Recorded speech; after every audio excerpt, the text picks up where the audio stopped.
సూర్యాపేట జిల్లా హుజూర్ నగర్ మండల కేంద్రంలోని ఎంపీడీఓ ఆఫీస్ కార్యాలయం ముందు ఏర్పాటు చేసిన నిర్వధిక సమ్మె కార్యక్రమానికి జోఏ ఫౌండేషన్ అధినేత ఆదేశాల మేరకు ఓఏ ఫౌండేషన్ నియోజకవర్గ ఇన్ఛార్జ్ కుక్కల వెంకన్న పాల్గొని వారికి సంఘీభావం తెలిపారు.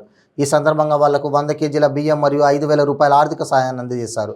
వారిని ఉద్దేశిస్తూ కుక్కల వెంకన్న మాట్లాడుతూ గ్రామాలు పరిశుభ్రంగా ఉన్నాయంటే దానికి కారణం పారిశుద్ధ కార్మికులే అని అన్నారు. అలాంటి కార్మికులు ఆందోళనకు దిగడం రాష్ట్రానికి మంచి పరిణామం కాదని అన్నారు. ప్రభుత్వం తక్షణం స్పందించి పారిశుద్ధ కార్మికుల సమస్యలను పరిష్కరించాలని కోరారు.